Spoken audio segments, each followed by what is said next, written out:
لیکن برطانیہ نے یونینسٹوں کو کہا کہ آپ پاکستان میں شامل ہو جائیں، اور پھر پنجاب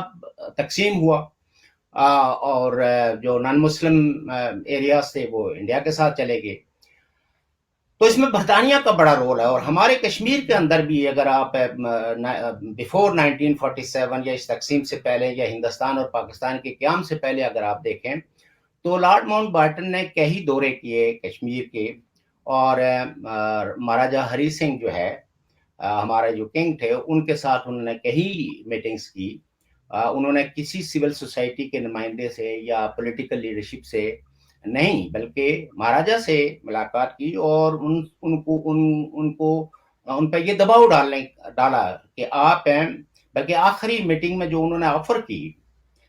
جو اب کوئی ڈکی چھپی بات نہیں رہی، اس میں انہوں نے یہ کہا لارڈ ماؤنٹ بیٹن نے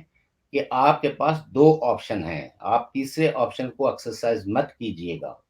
تاج برطانیہ چاہتا ہے کہ آپ یا تو ہندوستان کے ساتھ شامل ہوں یا پاکستان کے ساتھ، اور میں آپ کو یہ گارنٹی کرنے آیا ہوں کہ اگر آپ پاکستان کے ساتھ شامل ہوں گے تو ہندوستان کو کوئی اعتراض نہیں ہوگا، اور اگر آپ ہندوستان کے ساتھ شامل ہوں گے تو پاکستان کو کوئی اعتراض نہیں ہوگا. لیکن آپ تیسرے آپشنز کو یعنی انڈیپینڈنس کے آپشنز کو جو ہے وہ نہ اس کا انتخاب مت کریں، اس کو مت آپٹ کریں. اور مہاراجہ نے جو اس میٹنگ کے اندر جو آرگو کیا، انہوں نے کہا کہ بھائی بات یہ ہے کہ ہماری جو ریاست کی جو ڈیموگرافی ہے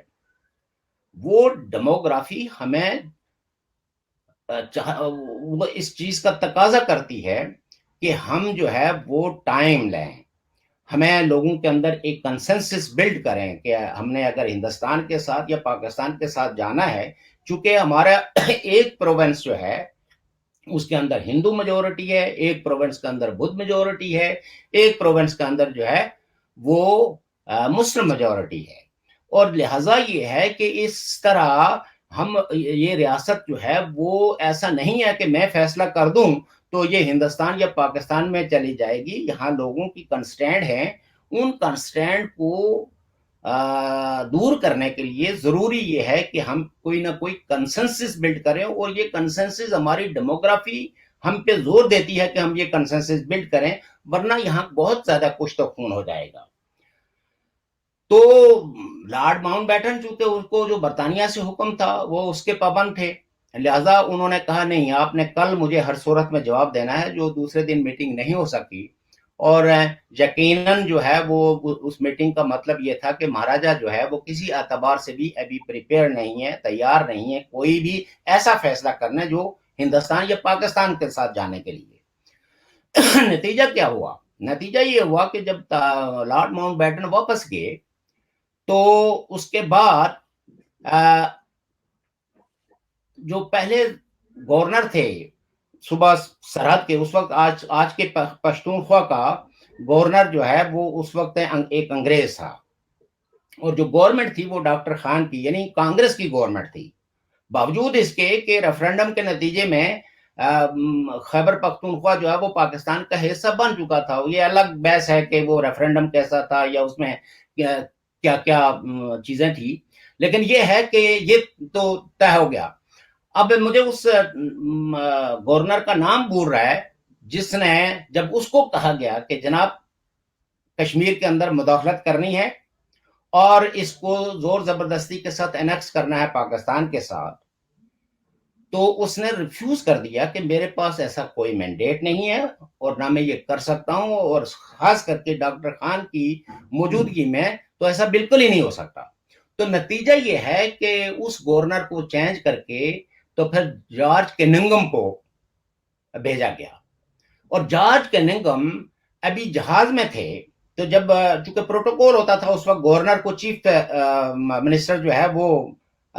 لے کے جاتا تھا، گورنر ہاؤس تھا کے، لیکن جہاز میں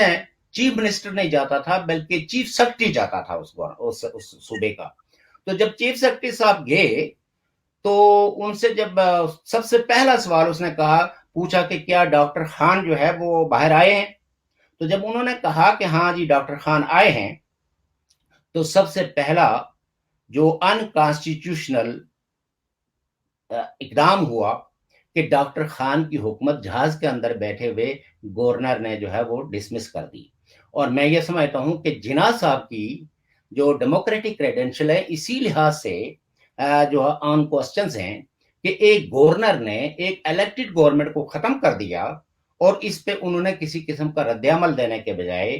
کوئی سوال اٹھانے کے بجائے کہ گورنر کون ہوتا ہے جو ایک الیکٹڈ گورنمنٹ کو ختم کرے, اس پہ انہوں نے چپ ساتھ لی اور جناب ڈاکٹر خان کی حکومت کو جو ہے وہ ختم کر کے جارج کننگھم نے کرسی سنبھالی. جارج کننگھم نے کرسی سنبھالنے کے بعد آپ یہ کہتے ہیں کہ ایک نن الیکٹڈ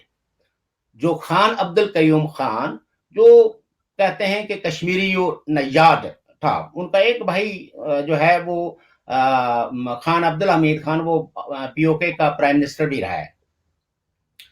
تو خان عبد القیوم خان کو ڈاکٹر خان کی جگہ جو ہے, اور خان قیوم جو ہے وہ مسلم لیگی تھے, اور پھر جو گورنر ہاؤس کے اندر میٹنگ کی, یہ سب ڈاکومنٹڈ ہے. یہ اب میں کوئی نئی بات نہیں کر رہا ہوں, لیکن چونکہ 22 اکتوبر کو سمجھنے کے لیے ضروری ہے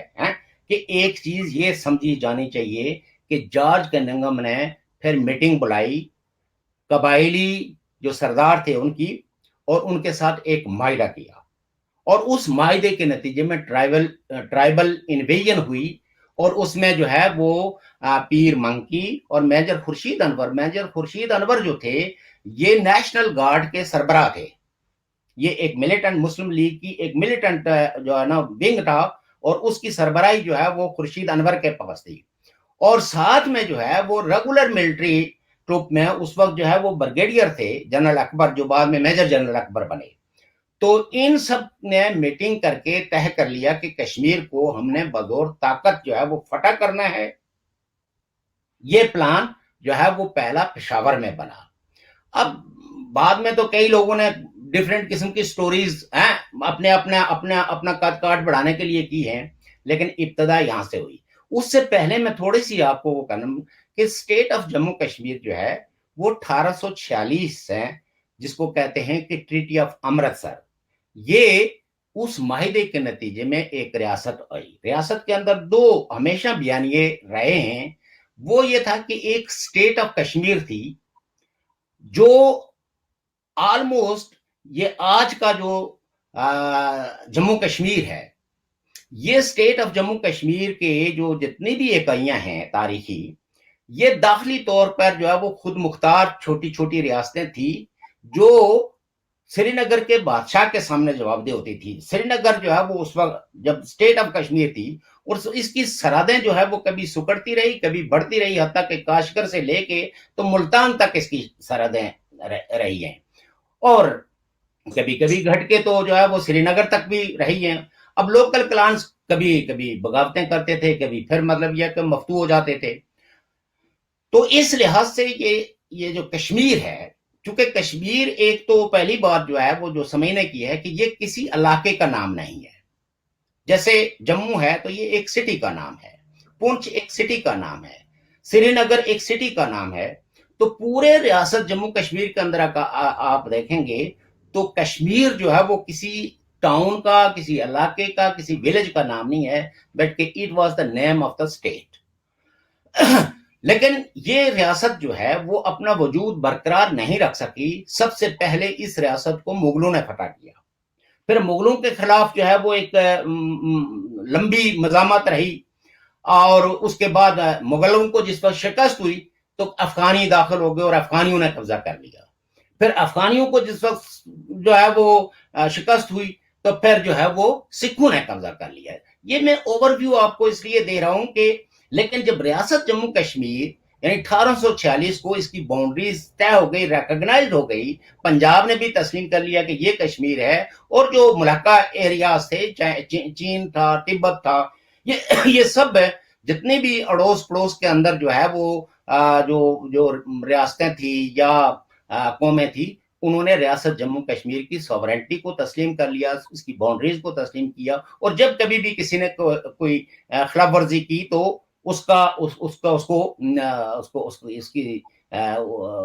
کے کانسیکوینسز اس نے دیکھے. اور پھر جو ہمارا لاسٹ کنگ تھا وہ گلگت سے تھا, یوسف شاہ چک, جس کو دھوکے سے مغلوں نے، یعنی یوں سمجھے کہ ہم نے اسٹیٹ آف کشمیر نے اپنی سوورنٹی اس وقت کھوئی کہ جس وقت گلگت کا ایک شخص جو ہے وہ ہمارا رولر تھا جس کا نام تھا یوسف شاہ چیک، اور مغلوں نے دھوکے سے اس کو بلا کے اس کو جو ہے نا ادھر قید کر لیا. اور اس کو تو پہلے زمانوں میں آپ کو پتہ ہی ہے کہ جموں کا سب سے بڑا مسئلہ یہ ہوتا تھا کہ اگر دارالحکومت پہ آپ نے قبضہ کر لیا تو یہ سمجھ لیا گیا کہ پورے ملک پہ قبضہ ہو گیا، اور اگر بادشاہ کو قید کر لیا گیا تو سمجھیں کہ پوری رعائی قید ہو گئی، اور پھر وہ فرمانبرداری کا حلف لے لیتی تھی. تو ریاست جموں کشمیر بھی کوئی ایکسیپشن نہیں ہے، اور ریاست جموں کشمیر کے لوگ بھی کوئی اسپیشل لوگ نہیں ہیں کہ جو کمپیٹیبل نہیں ہیں اپنے اڑوس پڑوس کے ساتھ. ہمارے ہاں مطلب یہ ہے کہ اگر آپ ایوولوشنری پروسیس کے اندر دیکھیں تو یہ علاقہ سارا جو ہے وہ سارے لوگ جو ہے وہ میجورٹی ہندوؤں کی تھی. جب سکردو کا ایک حکمران جس کا نام رنچن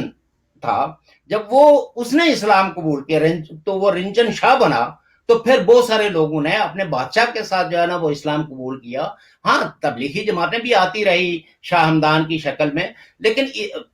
ہندوستان کے اندر جو اسلام پھیلا اس کی سٹوری بالکل ڈیفرنٹ ہے، اور ریاست جموں کشمیر کے اندر جو ہے وہ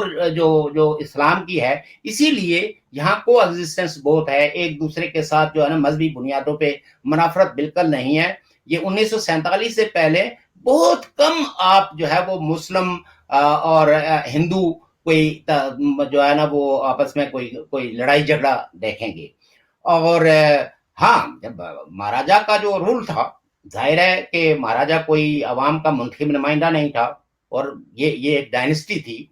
ڈوگرا ڈائنسٹی. ان کو تاریخ میں یہ کریڈٹ جاتا ہے کہ انہوں نے ایک ریاست بنائی، اور اس ریاست کے اندر بسنے والے لوگوں کو ایک سرٹیفکیٹ جاری کیا کہ آج سے اس ریاست جموں کشمیر کے اندر بسنے والا ہر شخص، چاہے اس کا کوئی بھی مذہب ہے، کوئی عقیدہ ہے، کوئی ایتھنیسٹی ہے، وہ ریاست جموں کشمیر کا درجہ اول کا پشتینی باشندہ سمجھا جائے گا. بعد میں امیگرینٹس کے لیے بھی انہوں نے ایک قانون بنایا کہ کوئی آدمی اگر 10 سال کنٹینیو رہتا ہے تو اس کا کیا، یعنی اے بی سی، اور الٹیمیٹلی وہ بھی ایک کلاس سٹیزن بن سکتا ہے. یہ میکنزم پہلے سے موجود تھا. دوسری بات یہ تھی کہ یقیناً ریاست جموں کشمیر کے لوگوں کی جو ڈیموکریٹک خواہش تھی، رائٹس کی جو موومنٹ تھی، وہ موجود تھی پوری ریاست جموں کشمیر کے اندر. چونکہ لوگ جو ہے وہ ظاہر ہے متاثر ہوتے ہیں. بر صغیر کے اندر اگر اپنے انگریزوں کے خلاف موومنٹ تھی اور وہاں اگر ڈیموکریٹک تو، لیکن مہاراجا کا جو اچھا رول یہ تھا کہ آپ یہ دیکھیں کہ 1934 میں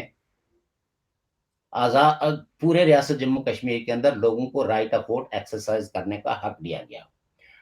یہ ٹھیک ہے کہ جس طرح پاکستان کے اندر مارشل لاء کی چھتری کے تلے ایک کنٹرول ڈیموکریسی ہے، تو اس کو آپ کنٹرول ڈیموکریسی کہہ سکتے ہیں. آج کی سٹینڈرڈ ڈیموکریسی کے ساتھ اس کا تقابل نہیں کر سکتے، لیکن لوگ اپنے نمائندے بھیجتے تھے اور وہ سویلین ہوتے تھے، اور اس میں بے شمار لوگ ایسے ہیں جن کے میں بھائی نیم بھی جانتا ہوں کہ وہ اس اسمبلی کے ممبر تھے. پھر 1946 کے اندر بھی الیکشن ہوئے، اور حتیٰ کہ جو لوگ یعنی مہاراجا کو کرٹیسائز کرتے ہیں کہ جی وہ تو شخصی حکمران تھا، تو آپ یہ دیکھیے کہ لاسٹ الیکشنز جو ہوئے، اس الیکشنز کے بعد ان کی کیبنٹ کے اندر نیشنل کانفرنس کے نمائندے بھی تھے، اور دیگر سول سوسائٹی کے جو الیکٹڈ ممبرز تھے وہ ان کے وزراء میں شامل تھے. اور گلینسی کمیشن اور یہ جتنے بھی کمیشنز تھے، انہوں نے ہمیشہ لوگوں کو اپلفٹ کرنے کے لیے، لوگوں کے جو کنسرنز تھی ان کو ایڈریس کرنے کے لیے جو ہے وہ کوششیں کی ہیں. لہذا ان کوششوں کو تسلیم کیا جانا چاہیے. ان کوششوں کے حوالے سے کوئی باعث نہیں رکھنا چاہیے. اور جو ریاست جموں کشمیر کو جو بنانے میں ڈوگرا کردار ہے، اس ڈوگرا خاندان کا جو کردار ہے، یا ان بڑی بھاری برکم شخصیتوں کا جو کردار ہے، اس کو تسلیم کیا جانا چاہیے. انفارچونیٹلی کچھ لوگ ایسے ہیں کہ جو اس پروپیگنڈے کو ابھی تک بائی کر رہے ہیں جو اسٹیٹ آف کشمیر کا ہے، جو اپنے تاریخ کے عہد کے اندر وہ ختم ہو گئی. اب جو کشمیر ہے یہ اسٹیٹ آف جموں کشمیر ہے، اور اسٹیٹ آف جموں کشمیر کے اپنے رول آف بزنس، اپنی ایک نئی ہسٹری ہے، اور اس میں لوگوں کے جو آپسی تعلقات ہیں ان تعلقات کو سمجھنے کی ضرورت ہے. اور پھر آپ یہ دیکھیے کہ جو نیشنل کانفرنس تھی، آج بعض افسوس ہوتا ہے کہ وہ لوگ بیٹھ کے ان پہ غداریوں کے مقدموں کے مطالبے کرتے ہیں کہ جن کے آباء اجداد جو ہے وہ تاج برطانیہ کی سہولت کاری میں تھے، یا جو ہے وہ اس وقت مسلم لیگ کی اور بعد ازاں پاکستان کے سہولت کار رہے ہیں، اور یہ نناؤن ہے۔ اور وہ آج جو ہے وہ اس شخص کے بارے میں یا اس پارٹی کے رہنماؤں کے بارے میں فتوے لگاتے ہیں جنہوں نے اس وقت جب ٹرائبل یلغار ہوئی، جب پاکستان آرمی اور ٹرائبلز نے ارسپیکٹو، یعنی سب سے پہلا آدمی ٹرائبل انویژن کے نتیجے میں جو قتل ہوا، جو شہید ہوا، وہ ایک مسلمان تھا اور اس کا نام تھا میر عبدالعزیز، جو ایک سماجی رہنما تھا مظفر آباد کا۔ اور اس نے جب کہا کہ ہم اس کو بالکل برداشت نہیں کریں گے، ہم صدیوں سے ہندو مسلم رہ رہے ہیں، ہم ایک دوسرے کی غمی خوشی میں، اور آج بھی اگر آپ یہ دیکھیں جو لوگوں کے اولڈ ایج لوگوں کے انٹرویو کر رہے ہیں، تو اور ہمیں لوگ اپنے بزرگوں سے کہ حتیٰ کہ اتنی ہمانگی تھی، فرقہ وارانہ اتنی ہمانگی تھی کہ لوگ جو ہے وہ غمی خوشی کے اندر اگر کسی کے پاس نئے کپڑے ہیں تو وہ دوسرے کو دے دیتا تھا پڑوسی، چاہے وہ ہندو تھا، ہندو کے پاس اگر زیور تھا تو وہ ہماری عورتوں کو دے دیتے تھے کہ آپ پہن کے جائیے، کپڑوں کا بھی تبادلہ ہوتا تھا، کھانوں کا تبادلہ ہوتا تھا۔ تو یہ ایک بڑی شاندار قسم کی جو ہے نا وہ فرقہ وارانہ ہمانگی ریاست جموں کشمیر کے اندر موجود تھی۔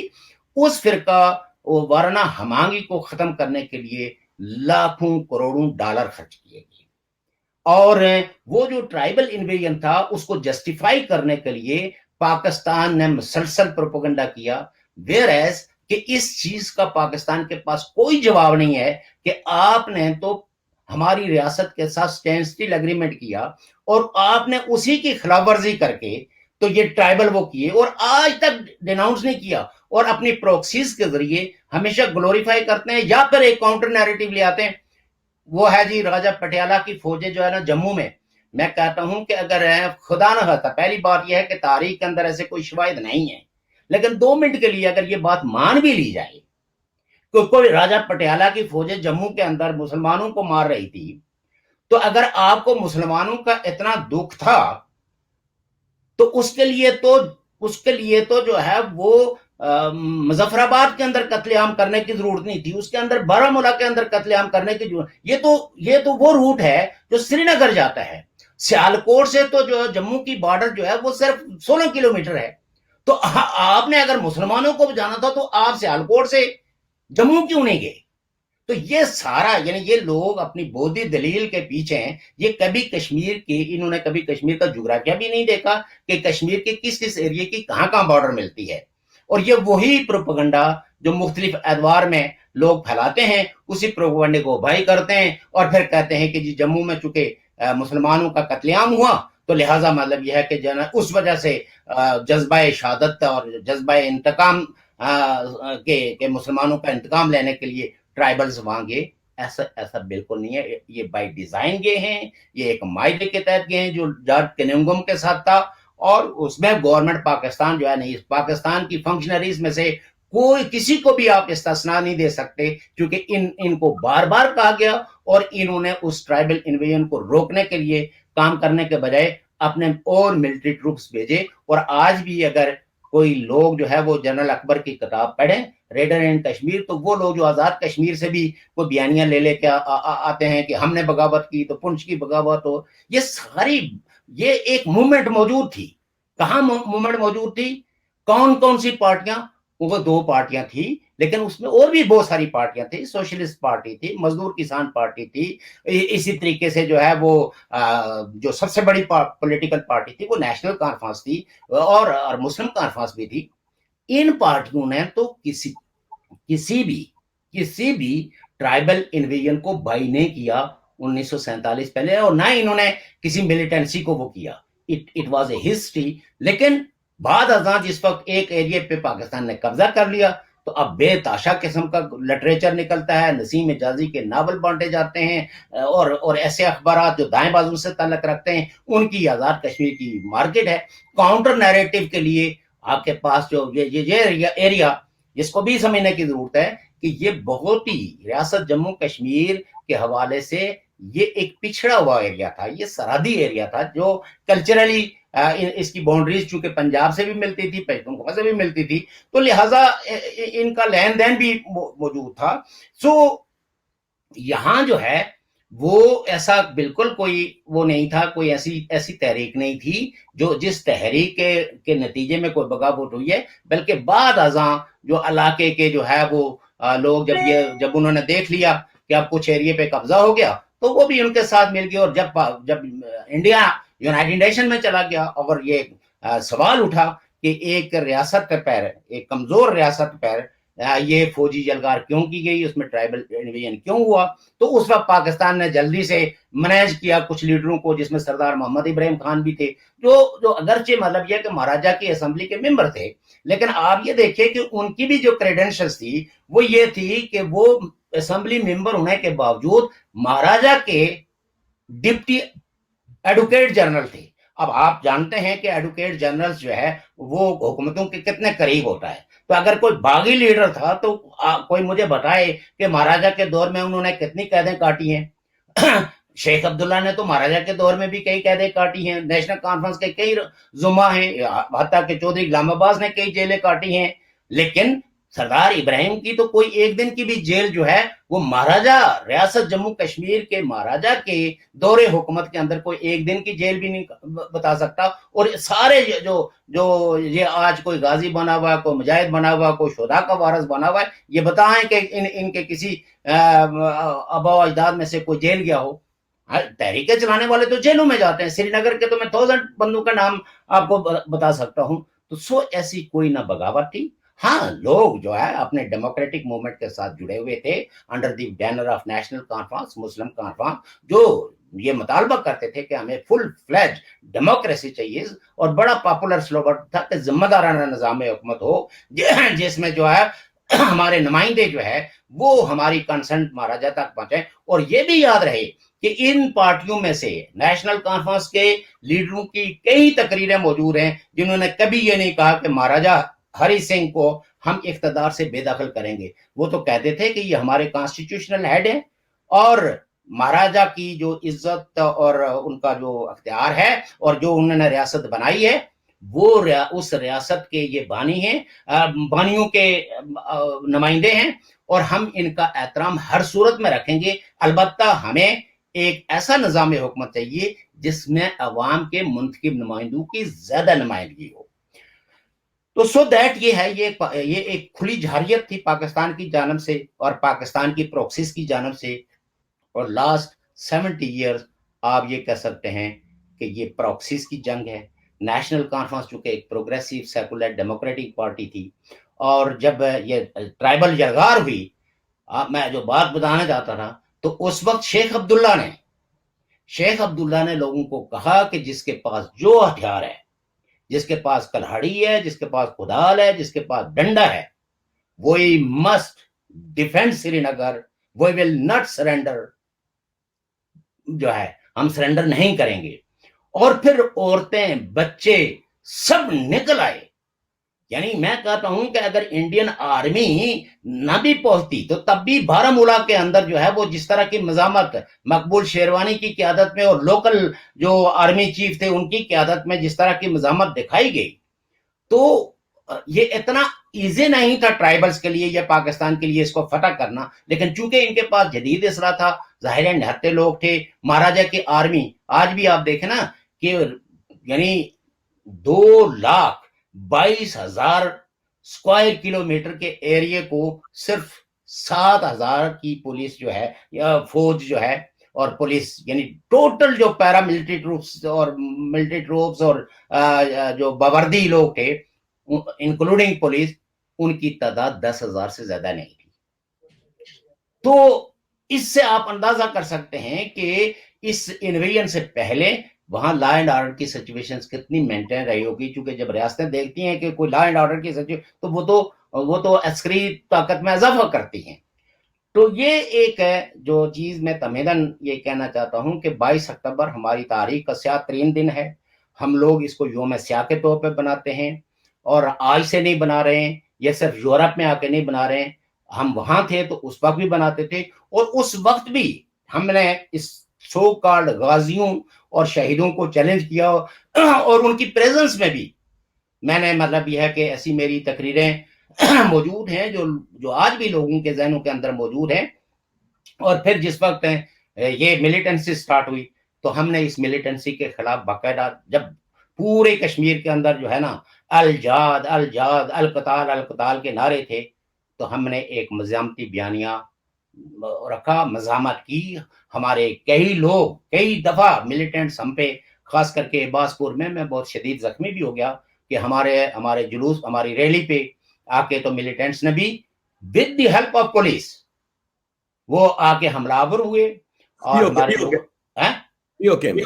او کے میں عباس پور پی او کے کا ہے.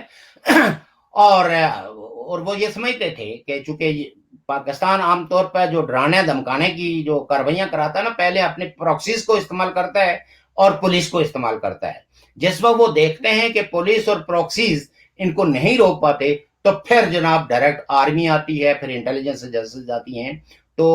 وہاں بھی جو ہے وہ انہوں نے, اور اس سے پہلے بے شمار انہوں نے پروپیگنڈا سرکاری اور غیر سرکاری سطح پہ, اور جتنے بھی ان کی کئی لوگ ہیں جنہوں نے نیشنلزم کا بظاہر تو نقاب اوڑا ہوا ہے, لیکن وہ پاکستان کے سوورین انٹرسٹ کو سرو کر رہے ہیں اور ان کی حیثیت پراکسیز سے زیادہ کچھ بھی نہیں ہے. تو وہ بھی اسی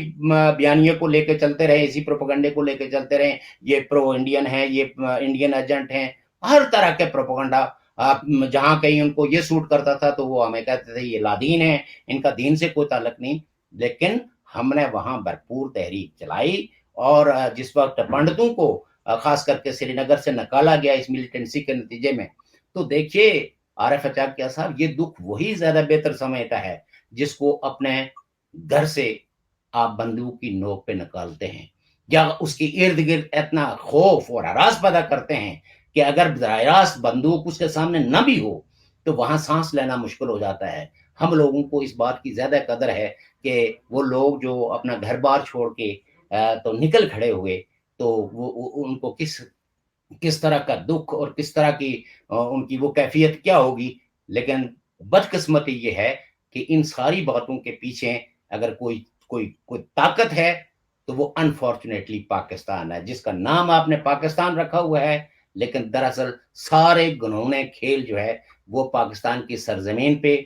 جو ہے وہ رچائے جاتے ہیں, اور پھر اس کو بھگتتے جو پاکستان کے زیر انتظام جو ہے وہ تاریخی جو قومیں ہیں اور تاریخی اکائیاں ہیں وہ بھگتی ہیں. اور ہم لوگ سب سے پہلے وکٹمز ہیں جن کو 1947 میں ہی پاکستان کے قیام کے 1 ماہ کے بعد ہی جو ہے نا وہ, یعنی 2 ماہ کے بعد ہی, جس پہ یلغار کر دی گئی, جس پہ فوج کشی کی گئی, جس پہ پرائیویٹ ملیشیا داخل کر دی گئی, اور ہم اس دن سے لے کے مزاحمت کرتے ہیں. ہم کشمیریوں کا قصور کیا ہے کہ الٹیمیٹلی ہم نے ہندوستان اور پاکستان کے پروپیگنڈے یا ان کے بیانیے کو بائی کر کے تو ہم نے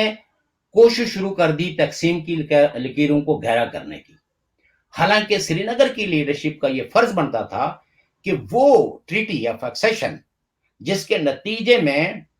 جموں کشمیر پوری وہ جو ہے وہ ہندوستان کے ساتھ اس کا ہلاک ہوا تھا, اور یہ ہندوستان نے یہ ذمہ داری لی تھی کہ جتنے بھی انویڈرز ہیں, انکلوژرز ہیں, دہشت گرد ہیں, لڑائی کی غرض سے کشمیر کے اندر داخل ہوئے, ان کو پش بیک کر کے ریاست جموں کشمیر کے ایک ایک انچ کو ان سے خالی کرانا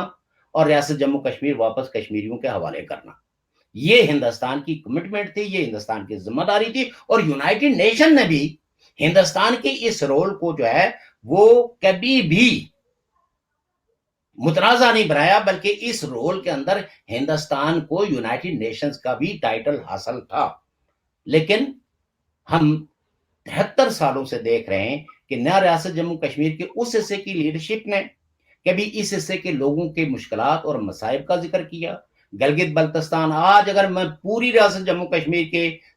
اکائیوں کی بات کروں تو سب سے زیادہ اگر کوئی وکٹم ڈپرائیوڈ ایریا ہے تو وہ گلگت بلتستان کا ہے. اور میں ہمیشہ ان لیڈروں سے یہ سوال کرتا ہوں جو صوبے کی رٹ لگائے پھرتے ہیں, اور وہ دراصل پروکسی ہیں پاکستانی اسٹیبلشمنٹ کی. انہوں نے جو ہے وہ پاکستان کے اندر جو صوبے ہیں وہ جا کے سندھ والوں سے کیوں نہیں پوچھتے, وہ جا کے بلوچوں سے کیوں نہیں پوچھتے, وہ پشتونوں سے کیوں نہیں پوچھتے, ان کے تو صوبے ہیں. لیکن ایک بڑی مشکل سے آپ یہ سمجھیں کہ پاکستان کے قیام کے بعد پھر پاکستان ٹوٹا اور 1973 میں آپ ایک آئین بنانے پہ میں کامیاب ہوئے, اور وہ آئین کتنی دفعہ یعنی بننے کے بعد کتنی دفعہ وہ ٹوٹا اور فوجی حکومتیں قائم ہوئی. اور پھر جب جمہوریت بحال ہوئی تو ساری ڈیموکریٹک پولیٹیکل پارٹیز نے ایک کنسنسس بلڈ کر کے 18ویں ترمیم کی, اور وہ مولانا فضل الرحمان نے بالکل درست کہا کہ یہ صوبائی خود مختاری نہیں ہے, ایک محدود صوبائی خود مختاری ملی ہے 18ویں ترمیم میں, اور آپ یہ دیکھیں کہ اس کو بھی واپس لینے کی کوشش کر رہے ہیں. تو اس میں جو گلگتی بیوقوف جو ہے وہ اس آگ میں جانا چاہتے ہیں, تو ان کو 1993 میں نے جو ہے وہ استور میں تقریر کی تھی کہ جہاں سچ بات کہنے والوں کو کوڑے, پھانسیاں, اور حق کی بات کرنے والوں کو غدار ٹھہرایا جاتا ہوں, اس کے اندر شامل ہونے والوں کو اپنے عقل اور شعور پہ غور کرنا چاہیے. وہ آج بھی میری تقریر یوٹیوب پہ موجود ہے استور کی, اگر دوست ہیں چاہیں تو اس کو دیکھ سکتے ہیں. اس وقت میں نے ایسے لوگوں کو مخاطب کر کے کہا تھا کہ آپ کوئی مطالبہ کرنے سے پہلے اپنے عقل اور شعور کا کم از کم معائنہ کروائیں. تو سوری میں نے تمہید کو زیادہ باندھ لی, تو آپ سوال. شوکت بھائی, حارث جنگی کا پورا ضروری. اب جیسے کہ آپ نے اپنے اس بیان میں پورا بتایا ہمیں, اب جیسے کہ ایکسیشن ٹریٹی سائن ہو گئی, آپ نے کہا کہ یہ بھارت کی ذمہ داری تھی کہ جو علاقے پاکستان نے قبضہ کیا ہوا ہے گلگت بلتستان پی او کے, وہ آزاد کراتا بھارت. اس وقت کی بھارت کی جو گورنمنٹ تھی کانگریس کی, انہوں نے کیوں پاکستان کو کے انویڈرز کو بھگایا نہیں, جبکہ ایک لیگل ڈاکیومنٹ سائن ہو گیا تھا, ایکسیشن ٹریٹی ہو گئی تھی, جموں کشمیر بھارت کے حصے میں آ گیا تھا. تو کیا یہ بھارت کی اس وقت کی حکومت کی ذمہ داری نہیں تھی؟ کیا ایسی وجہ تھی کہ انہوں نے پاکستان جو کہ اس وقت اتنا مضبوط نہیں تھا جتنا کہ بھارت تھا, تو کیا وجہ ہے کہ بھارت کی اس وقت کی گورنمنٹ نے پاکستان کے انویڈرز کو بھگایا نہیں؟ دیکھیں اس کا تو صحیح جواب تو وہی دے سکتے ہیں, لیکن جو کچھ ہم نے ادھر ادھر سے معلومات اکٹھی کی اور اس وقت کے حالات میں, اگر آپ یہ دیکھیں کہ جو انڈیا کے جو پرائم منسٹر تھے جواہر لال نہرو, ان کی جو کچن کیبنٹ تھی اس میں بہت سارے کشمیری ان کی کچن کیبنٹ میں موجود تھے, اور اس میں بہت سارے لوگ جو ذاتی طور پر نہ تو وہ نہرو کی آئیڈیالوجی کو بائی کرتے تھے, لیکن انہوں نے ایک ہم مذہبی ہونے کا اور کشمیری ہونے کا ایک فائدہ حاصل کر کے تو وہ پہنچ گئے وہاں پالیسی میں. ایک تو یہ تھا کہ وہ ہندوستان کی بیوروکریسی کو یا اسٹیبلشمنٹ کو یہ سمجھاتے میں کسی نہ کسی حد تک انہوں نے انفلوئنس کیا کہ دیکھیے جی وہ تو سارا ایریا جو ہے مسلم میجورٹی ہے, تو اور مسلمانوں کو ادھر شامل کر کے اس کی کیا ضرورت ہے, علاقہ وہ بھی کوئی اتنا پروڈکٹیو نہیں ہے, اور لوگ بھی جنگجو قسم کے لوگ ہیں, لہٰذا جو ہمیں مل گیا ہے یہ خوبصورت کشمیر ہے, وسائل سے مالا مال ہے, تو لہٰذا ہمیں جو ہے وہ اس طرف بڑھنے کی کوشش نہیں کرنی چاہیے. ایک بیانیہ تو ہمیں کہیں نہ کہیں ڈیبیٹ ڈسکشن, چونکہ ہم بھی ڈیفرنٹ کانفرنسز میں جاتے ہیں, اس نے پریویل کیا, اور کہیں نہ کہیں آپ یہ کہہ سکتے ہیں کہ سرد جنگ کے اثرات بھی موجود تھے, اور برطانیہ جو ہے وہ آپ یہ دیکھیں کہ سیز فائر جو ہے, یعنی جس وقت انڈین آرمی جو ہے وہ مسلسل علاقوں کو ریکپچر کر رہی تھی, اور قبائلی جو ہے یعنی جو پرائیویٹ ملیشیا تھی وہ بھاگ رہی تھی, تو اس وقت سیز فائر بھی ایک کوسچن ہے کہ سیز فائر کیوں کیا گیا. بلکہ بعض مورخین یہاں تک کہتے ہیں کہ جو میرپور تھا یہ ریکپچر ہو گیا تھا, لیکن اس کو پھر خالی کیا گیا. تو یہ کہتے ہیں کہ برطانیہ کا اس وقت ہندوستان پہ بہت شدید پریشر آیا اور کہ آپ سیز فائر کر دیں اور اس کیس کو جو ہے وہ یونائٹڈ نیشن میں لے جائے. میں اس پہ بہت زیادہ یقین کے ساتھ نہیں کہتا ہوں، لیکن جو اس وقت کی جو لوگ ہیں وہ اور لارڈ ماؤنٹ بیٹن کا بھی پریشر تھا، لیکن خاص کر کے جو برطانیہ کا جو وزیر اعظم تھا مسٹر ایٹلی، انہوں نے ٹیلی گرام دی سیز فائر کے لیے کہ جنگ بندی ہونی چاہیے. ادھر جو ہے ہندوستان یونائٹڈ نیشن میں بھی چلا گیا. اب آج بہت سارے لوگ یہ کہتے ہیں کہ ہندوستان کو یونائٹڈ نیشن میں نہیں جانا چاہیے تھا. میں اس نقطہ نظر کو سمجھتا ہوں کہ یہ درست نقطہ نظر ہے، لیکن چونکہ اس وقت کے حالات کیا تھے کہ دنیا تقسیم تھی اور کانگریس کا جو پروگریسو سیکولر اینٹی امپرلسٹ جو رول تھا، اس کی وجہ سے پورا وسط ایک بلاک تھا، برطانیہ، امریکہ، یہ سب. اور پاکستان کی تخلیق میں بھی آپ یہ کہہ سکتے ہیں کہ کانگریس کے اس پروگریسو اینٹی امپرلسٹ رول کا بڑا دخل تھا کہ جس وقت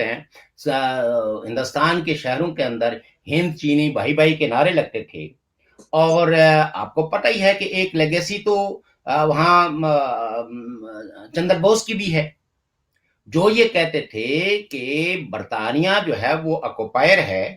اس کے خلاف ہمیں ہر ایک کے ساتھ ہے اتحاد کرنا چاہیے. اور وہ کانگریس کے صدر بھی رہے ہیں، اور وہ جا کے پہنچے برطانیہ اپنے جرمنی اور ہٹلر سے ملے اور ہٹلر کو کہا کہ آپ ہماری مدد کریں.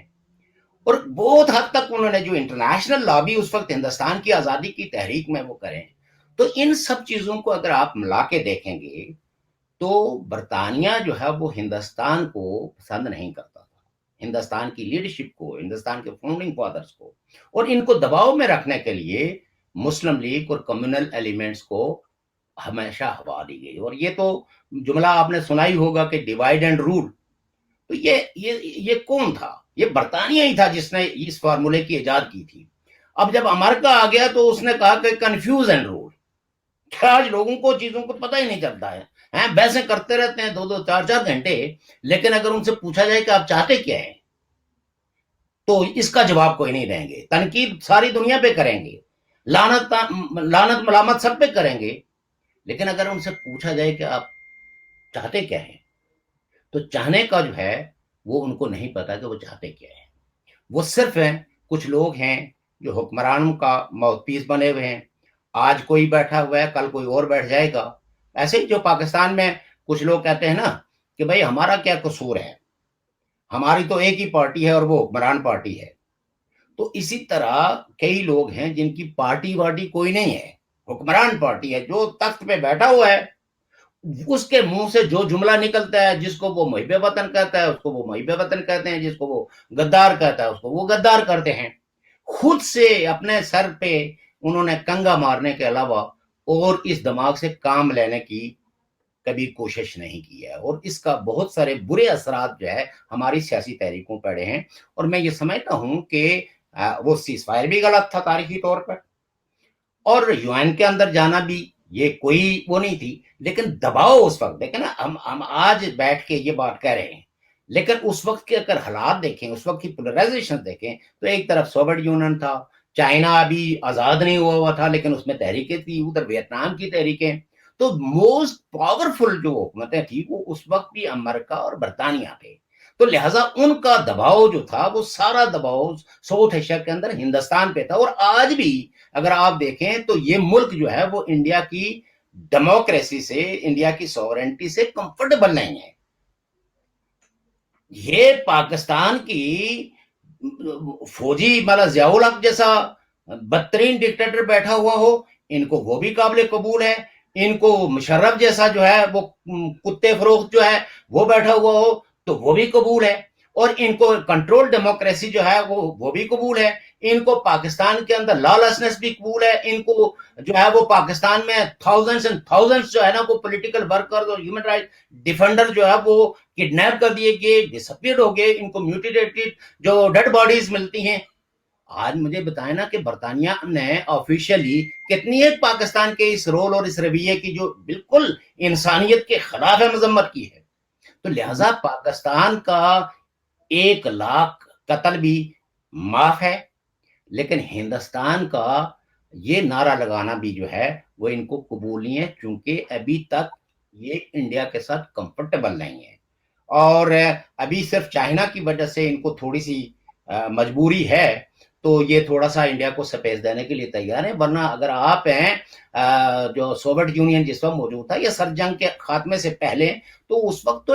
انڈیا طرح طرح کی مشکلات اور مسائب اکنامکلی بھی بڑھتا ہے. یہ تو انڈیا کا پوٹینشل ہے. یہ تو الٹیمیٹلی آپ کو کانگریس کی حکومتوں کے کا اس ورثے کو داد دینی پڑے گی کہ انہوں نے اپنی اکانومی درست کی، انہوں نے مڈل کلاس پیدا کی، اور وہ مڈل کلاس چاہے آج وہ ووٹ مودی جی کو دے یا کسی اور کو دے، لیکن ایک مڈل کلاس پیدا ہوئی جن کے اندر یہ احساس ڈیولپ ہوا کہ ہم بہت بڑا ملک ہیں، تو ہماری ایک اسی طرح کی ایک لیڈرشپ ہونی چاہیے. تو اگر یہ ملک جو ہے وہ پاکستان کی طرح دن بدن ذلیل اور خوار ہوتا رہتا، ڈکلائن ہوتا اور ٹوٹ پھوٹ کی طرف جاتا، تو آج جو ہے وہ نہ بی جے پی ہوتی اور نہ کانگریس ہوتی. جیسے پاکستان میں آج نہ مسلم لیگ کا حال ہے، تو نہ عمران خان کا کوئی حال ہے، تو نہ پیپلز پارٹی کا کوئی حال ہے. اور جو فاؤنڈنگ فادرز ہیں ان کے ہاں آپ جا کے تو ہمیں یہ کہنا پڑتا ہے کہ محترمہ فاطمہ جناح مادر ملت زندہ باد. لیکن مادر ملت جس وقت تھی تو اس وقت جو ہے وہ کسی نے مادر ملت زندہ باد کے نعرے نہیں لگائے. جس وقت مادر ملت کو جو ہے نا وہ جب یہ حکومتوں میں تھے تو اس وقت ان کے قتل کی اور ان پہ لگائے جانے والے فتووں کی تحقیقات کے لیے کم از کم آرڈر بھی نہیں کیا کہ بھئی تحقیقات تو کی جائے کہ کون لوگ تھے جنہوں نے، اور جو لوگ تھے ان کو کم از کم کسی انصاف کے کٹارے میں کھڑا کیا جانا چاہیے، تاکہ یہ نعرے جو ہے جو بنا سوچے سمجھے ہر مخالف پہ لگائے جاتے ہیں. تو پاکستان میں تو کوئی انگیجمنٹ نہیں ہے، کوئی مکالمہ نہیں ہے، آپ مکالمہ کر نہیں سکتے. ایک دور ہوتا تھا کہ جس میں آپ یہ بحث کرتے تھے کہ ریاست کے اندر مذہب کا کیا رول ہونا چاہیے، مذہب کا رول ہونا بھی چاہیے یا نہیں ہونا چاہیے. آج تو مکالمہ ہی ختم ہے. آج آپ جب یہ بات کریں گے کتنے لوگ ہیں جن کو محض بلاسفیمی، آپ تصور کریں کہ ایک مسلم معاشرے کے اندر رہنے والا، ایک مذہبی اقلیت سے تعلق رکھنے والا آدمی جو ہے وہ کیوں، بلکہ وہ اگر بہانا بھی ہو، آج یہ یورپ ہے پورا، یورپ میں کوئی اکا دکا آدمی جو ہے وہ قرآن کے خلاف بات کرتا ہے یا پروفٹ کے خلاف بات کرتا ہے، لیکن میجورٹی لوگ تو آپ کے عقیدے کے احترام میں، آپ کی شخصیت کے احترام میں کھڑے ہیں، اور وہ کہتے ہیں کہ ہم اپنے سوسائٹیز کے اندر اسلاموفوبیا نہیں پیدا ہونا چاہیے. لیکن جو پاکستان کے اندر مولوی آگ اگلتا ہے دوسرے مذاہب کے خلاف، اس آگ پہ تو آپ نے کوئی قدغن نہیں لگائی ہوئی ہے، اس کو تو کوئی اکاؤنٹیبل نہیں بناتے. وہ جو روزانہ مطلب یہ کہ ایک دوسرے مذہبی فرقے جو ہمارا شیعہ برادری ہے اس کے خلاف جو کچھ مطلب یہ کہ نعرے لگتے ہیں، ان نعروں کے خلاف کسی قسم کی کوئی مطلب یہ کہ جو ہے نا وہ نہیں ہوتی. تو دیکھیں حکومتیں غلطیاں کرتی ہیں، ان غلطیوں کا ہرگز یہ مطلب نہیں ہوتا کہ تاریخ کے اندر ان کا جو رول ہے اس رول کو بالکل منفی کر دیا جائے یا ان کو نیگیٹولی وہ کیا جائے. یقیناً ان کو سب سے پہلے ورثے میں تو اپنا ملک ملا تھا جس کا نام تھا ہندوستان. کشمیر تو ان کو مطلب یہ ہے کہ آپ یہ کہہ سکتے ہیں کہ ایک سچویشن، ایک کمپلشن کے نتیجے کے اندر ایک معاہدہ ہوا. اور ریاست جموں کشمیر کے اندر جو پولیٹیکل فورسز تھی، آپ یہ دیکھیں المیہ دیکھیے کہ وہ ویلی، وہ سری نگر جہاں باچا خان کہتے تھے یہ میرا دوسرا گھر ہے، اور کوئی جلسہ ایسا نہیں ہوا جس میں باچا خان وانیں گے. پھر آپ دیکھیں عبدالصمد خان اچکزئی وہ وہاں گئے، فیض احمد فیض گئے. بر صغیر کے سارے ترقی پسند لیڈر جو ہے یہ اماجگاہ ہوتی تھی ان کی، یہ سری نگر ان کا ہوسٹ ہوتا تھا. روشن خیالی کی ایک کرن تھی. اسی وجہ سے گاندھی جی نے کہا تھا کہ یہ رے آف ہوپ ہے، یہ امید کی ایک کرن ہے. کن کے لیے؟ جو تاریخ کے ساتھ کھڑے ہیں، جو انسانوں کے ساتھ کھڑے ہیں، جو روشن خیالی کے ساتھ کھڑے ہیں، جو جمہوریت کے ساتھ کھڑے ہیں، جو سیکولرزم کے ساتھ کھڑے ہیں. اور it was the political leadership of the Kashmir, state of Kashmir, جنہوں نے مہاراجا ہری سنگھ کی ٹریٹی آف ایکسیشن کو انڈورس کیا. آج آپ مطلب یہ ہے کہ جو کچھ کہہ رہے ہیں تو کم از کم اپنی تاریخ پہ تھوڑی سی یعنی مطلب تنقید ضرور کیجیے. کوئی ان میں سے پیر نہیں ہے, پیغمبر نہیں ہے, کوئی وہ نہیں ہے. These are all political leaders. ان سے بہت غلطیاں ہوئی ہیں, ان غلطیوں کا ضرور احتساب ہونا چاہیے اگر کسی نے ریاست اقتدار میں رہتے ہوئے کرپشن کی ہے. لیکن تھوڑا سا تاریخ کے تناظر میں کہ ایک سینسیٹیو, ایک فرینک جو فریکچر سٹیٹ ہے جس کا ایک حصہ جو ہے وہ آکوپائیڈ ہے, اور گلگت بلتستان کی جیو پولیٹیکل امپورٹنس جو تھی یہ تو ہندوستان کے لوگوں کو 1994 میں کہیں جا کے ریئلائز ہوئی کہ یہ کتنا امپورٹنٹ ایریا ہے. It is a alternate trade routes. ہم تو ڈے فرسٹ سے کہہ رہے تھے کہ یہ ہماری ریاست کا ایسا ایریا ہے جس کی جیو پولیٹیکل بہت امپورٹنٹ ہے. تو ہندوستان کی ماضی کی حکومتوں نے اس علاقے کو نظر انداز کر کے, یہاں کے لوگوں کو نظر انداز کر کے بہت بڑا, میں یہ سمجھتا ہوں کہ جرم کیا ہے اس علاقے کے بہترین مفاد میں. یہ تھا کہ وہ اس علاقے پہ خصوصی توجہ دیتے. لیکن نعرے لگتے رہے. ایون کانگریس کے دور میں پارلیمنٹ کے اندر ایک ریزولوشن پاس ہوئی جس میں ری افرم کیا گیا. پھر منموہن سنگھ صاحب نے جو ہے وہ کہا کہ we have no mandate to change the borders but we have a mandate to make it irrelevant. اور پھر ان کے دور میں ایک اقدامات سٹارٹ بھی ہوئے اپنے واجپئی کے دور میں بھی کہ بارڈرز اوپن ہوئے. برسا برس جو پچھڑے خاندان تھے وہ آپس میں ملے. پھر ایک جو ہے نا بس سروس سٹارٹ ہوئی. پھر جو ہے وہ مختلف ٹریڈ پوائنٹس بنائے گئے. تو وہ میں سمجھتا ہوں کہ اس کو ریوائیو کرنے کی ضرورت تھی, بجائے اس کے کہ آپ ڈنڈے کے زور سے اگر پاکستان جو ہے وہ مشرقی پاکستان کو اپنے ساتھ نہیں رکھ سکا, ڈنڈے کے زور پہ اور مارشلوں کے زور میں اگر بلوچستان سے ملیٹنسی ختم نہیں ہو سکی اور لوگوں کی آزادی کی خواہش ختم نہیں ہو سکی تو یہ کہیں بھی نہیں ہو سکتی. یہ بات ہمیں سمجھنی چاہیے.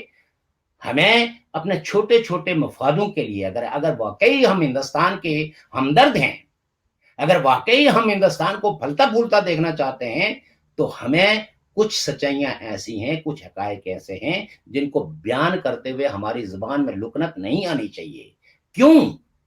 کہ الٹیمیٹلی ایک وائبل ڈیموکریسی انڈیا کے اندر ہے. آج بھی انڈیا جو ہے وہ چائنا, پاکستان, تمام گرد و نواح کے ملکوں کے نسبت میں یہ سمجھتا ہوں کہ وہ بہت بہتر ہے.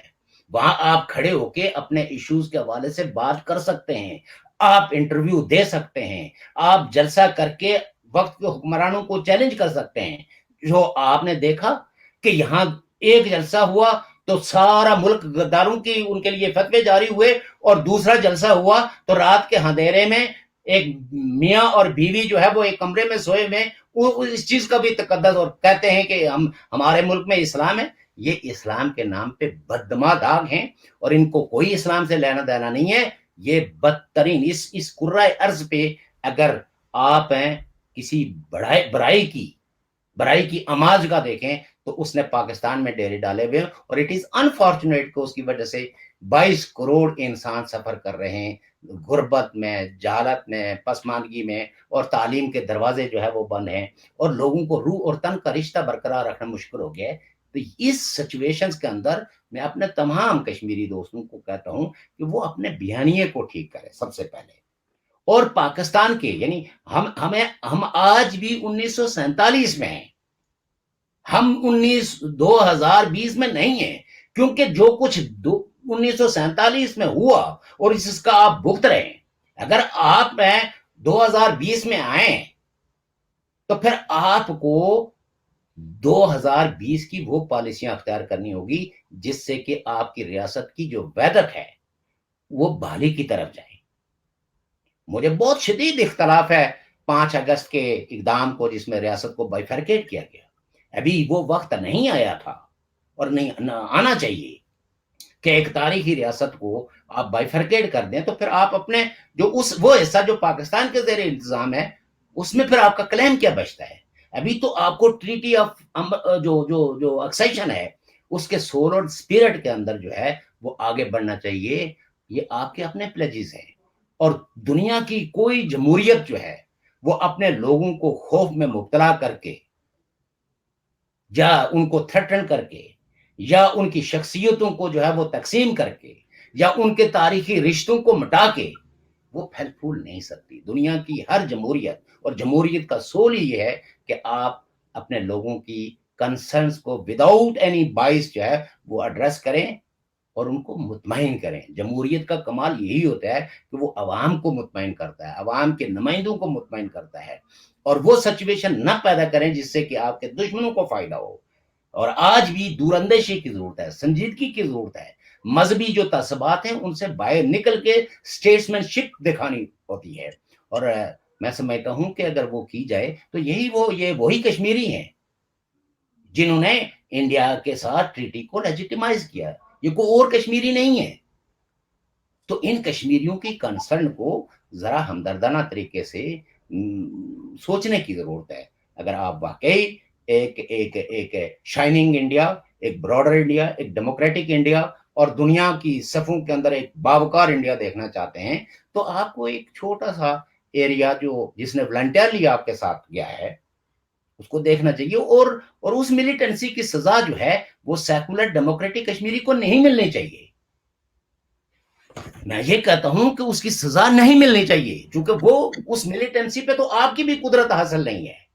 اور جو یہ بھائی کرتے ہیں کہ یہ ملیٹنسی کو 370 کی وجہ سے ہے تو میں پوچھنا چاہتا ہوں کہ ڈیفنس تو آرمی کے پاس ہے، کمیونیکیشن تو آرمی کے پاس ہے، وہ تمام داخلی اور خارجی امور سارے جو ہے وہ سینٹر کے پاس ہے. تو لہٰذا اس کے لیے اگر ہم محض یہ سوچنا اس پروپیگنڈے کو بائی کر دیں تو اس کا کوئی فائدہ ہندوستان کو ہونے والا نہیں ہے. ہندوستان ایک بہت خوبصورت ملک ہے، ایک جمہوری ملک ہے، اور اس کو اپنا بہت صاف شفاف چہرہ برقرار رکھنا چاہیے بجائے اس کے کہ وہ اپنے منہ پہ کئی داغ جو ہے وہ لگوا دیں. اور یہ تو ہندوستان کے لیے کوشچن ہے کہ ایک ریاست جو آپ کے زیر انتظام ہے وہاں آپ پہلے گورنر راج، پھر صدر راج، پھر آج کتنے عرصے سے جو ہے وہ گورنر راج چل رہا ہے. تو ایک وائبل ڈیموکریسی کے کسی حصے کے اندر بھی جو ہے وہ اس طرح کی ان کانسٹیٹیوشنل جو ہے وہ اقدامات نہیں ہونے چاہیے. ہمیں یہ بالکل کہنا چاہیے. ہمیں مطلب یہ کہ ہمیں بہت عزیز ہیں دوست احباب، ہماری بڑی دوستیاں ہیں، بڑی تعلق داریاں ہیں، لیکن ان تعلق داریوں کا ہرگز مطلب یہ نہیں ہے کہ جو چیز جو ان کے فائدے کی ہو وہ ہم بابانگے دل نہ کہیں اور ہم محض چند ٹٹ پنجیے لوگوں کی ہاں میں ہاں ملائیں، یا جن کو تاریخ کا کوئی شعور نہیں ہے، جن کو کوئی اپنے ملک کے مفادات کا کوئی احساس نہیں ہے، اور وہ محض مذہب کے جو آگ ہے اس میں جل کے وہ سوچتے ہیں کہ ہم سب کو بھون کے رکھ دیں گے. اس سے وہ ہندوستان کی کوئی خدمت نہیں کریں گے.